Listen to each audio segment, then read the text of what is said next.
कल की अवतार की 4 शक्तिशाली चीजें जो महाभारत काल से धरती पर मौजूद हैं। देखिए, महाभारत युद्ध के बाद कौरवों की तरफ से 3 और पांडवों की तरफ से 15 यानी कुल 18 योद्धा ही जीवित बचे थे, लेकिन इनमें से 5 लोग आज भी इस धरती पर मौजूद हैं जो कल की अवतार के इंतजार में हैं। इन लोगों के साथ ही महाभारत काल की 4 शक्तिशाली चीजें भी इस धरती पर मौजूद हैं जो दुष्टों के संहार में कल की अवतार की सहायक होगी। हमेशा से भारत को योग, ध्यान, अध्यात्म, रहस्य और चमत्कारों का देश माना जाता रहा है। वेद, पुराण, रामायण और महाभारत में हजारों घटनाओं और इससे जुड़ी कई रहस्यात्मक वस्तुओं का वर्णन है जिन पर आज के इस आधुनिक युग में भी शोध चल रहा है। चमत्कार और विज्ञान की ऐसी अजीब बातें हैं जिनमें से कुछ की वैज्ञानिक पुष्टि होने के बाद अब उन पर आसानी से विश्वास किया जाता है। प्राचीन काल में ऐसी कई चीजें इस धरती पर थी जिनके बल पर देवता या मनुष्य अपार शक्ति और चमत्कारों से परिपूर्ण हो जाते थे। उन चीजों के बिना इंसान खुद को असहाय समझता था और कहा जाता है दोस्तों कि ऐसी वस्तुएं आज भी धरती के किसी विशेष स्थान पर सुरक्षित रखी हुई हैं। आइए जानते हैं उनमें से 4 चमत्कारी चीजों के बारे में। संभव है कि यदि आप उसे खोजेंगे या उसे पाने के लिए तपस्या करेंगे तो आपको भी ये चीजें मिल सकती हैं। इन्हीं में से पहला है कर्ण के कवच कुंडल। हम बात कर रहे हैं कर्ण के कवच और कुंडल की, जो इंद्रदेव ने ब्राह्मण के भेष में आकर कर्ण से दान में मांगे थे और दानवीर कर्ण ने भी बिना सोचे समझे अपने कवच और कुंडल भगवान इंद्र को दान कर दिए थे।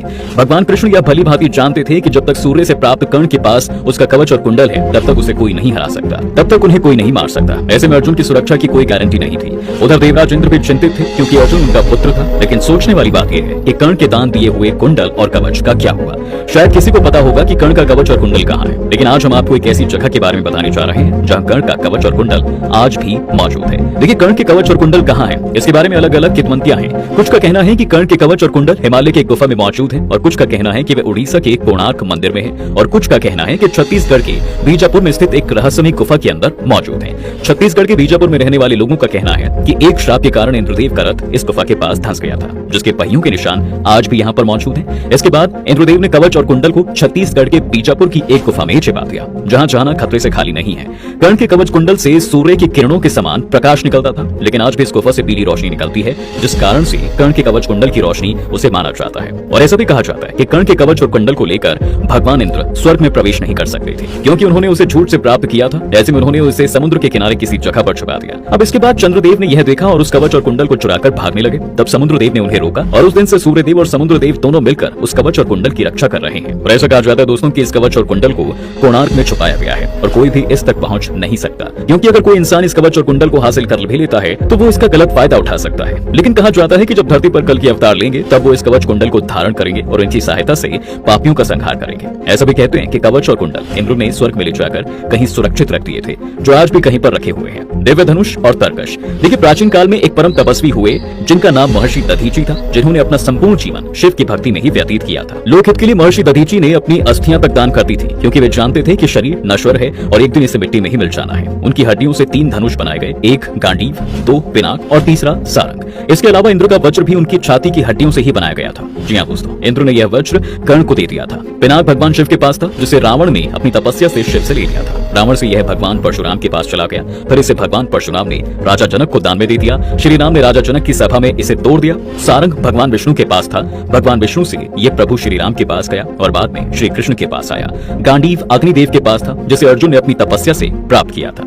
अब देखिए, पौराणिक कथाओं के अनुसार एक ऐसा धनुष, बाण और तरकश है जो कभी नष्ट नहीं हो सकता। जी हाँ, तीर चलाने के बाद यह व्यक्ति के पास वापस आ जाता है और तरकश कभी बाणों से खाली नहीं होता। सबसे पहले ऐसे ही एक बाण राजा बलि के पास था। पहला गांडीव, दूसरा पिनाक और तीसरा सारंग। इन तीनों में सिर्फ पिनाक ही नष्ट हुआ, जबकि गांडीव और सारंग आज भी धरती पर मौजूद हैं, लेकिन कहाँ है इसकी जानकारी किसी को नहीं है। अश्वत्थामा की मणि। देखिए दोस्तों, मणि एक प्रकार का चमकीला पत्थर होता है। इसे हीरों की श्रेणी में रखा जा सकता है। इनमें से कुछ मणि चमत्कारी थे, जिनके पास मणि होती वह कुछ भी कर सकता था। रावण ने कुबेर से चंद्रकांत नामक मणि छीन ली थी। पौराणिक कथाओं के अनुसार वह मणि आजकल वैद्यनाथ मंदिर में मौजूद है और द्रोणाचार्य के पुत्र अश्वत्थामा के मस्तक में जन्म से ही एक अमूल्य मणि विद्यमान थी, जो कि उसे दैत्य, दानव, शस्त्र, व्याधि, देवता, नाग आदि से निर्भय रखती थी। वह मणि अश्वत्थामा को बुढ़ापे, भूख, प्यास और थकान से भी बचाती थी। भगवान शिव से प्राप्त उस शक्तिशाली दिव्य मणि ने अश्वत्थामा को लगभग अजय और अमर बना दिया था। द्रोणाचार्य ने अपनी तपस्या से शिव को प्रसन्न किया और उनके अंश से अश्वत्थामा नामक पुत्र प्राप्त किया। अश्वत्थामा के पास भगवान शिव द्वारा दी गई कई शक्तियां थी, वह स्वयं शिव का अंश था।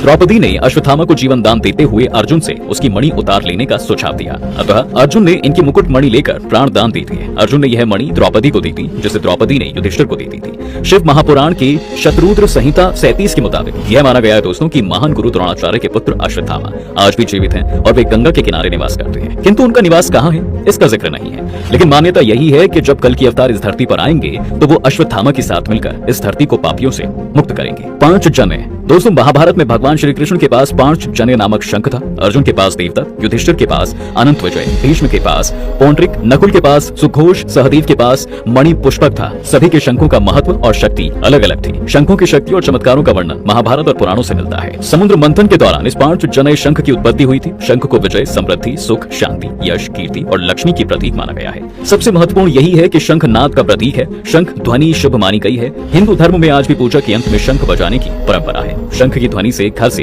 नकारात्मक ऊर्जा खत्म होती है और सकारात्मकता आती है। अब वैसे तो दोस्तों प्राकृतिक रूप से शंख कई प्रकार के होते हैं, लेकिन इनके 3 ही मुख्य प्रकार हैं, दक्षिणावर्ती शंख, मध्यावर्ती शंख और वामावर्ती शंख। इन शंखों के कई उप प्रकार भी होते हैं। भगवान श्री कृष्ण के पास जो 5 जने शंख था, उसके बारे में कहा जाता है कि वह शंख आज भी कहीं धरती पर मौजूद है और कहा जाता है कि यह शंख हरियाणा के करनाल से 15 किलोमीटर पश्चिम में कछवा और बहलौलपुर गांव के पास स्थित पराशर ऋषि के आश्रम में रखा हुआ था, जहां से यह चोरी हो गया है। यहाँ हिंदू धर्म से जुड़ी कई अनमोल चीजें थी। हालांकि कुछ लोगों का मानना है कि श्री कृष्ण का यह शंख आदि बद्री में सुरक्षित रखा हुआ है। महाभारत युद्ध में श्री कृष्ण ने अपने 5 जने शंख से न केवल पांडव सेना में उत्साह का संचार करते थे, बल्कि कौरव सेना में भय भी फैला देते थे। इसकी ध्वनि सिंह की दहाड़ से भी अधिक भयानक थी। इस शंख को विजय और प्रसिद्धि का प्रतीक माना जाता है। इसका आकार 5 अंगुलियों जैसा है। हालांकि 5 जने शंख अब भी पाए जाते हैं, लेकिन वे सभी चमत्कारी नहीं है। इन्हें घर को वास्तु दोष से मुक्त रखने के लिए घर में रखा जाता है। यह राहु और केतु के दुष्प्रभाव को भी कम करता है।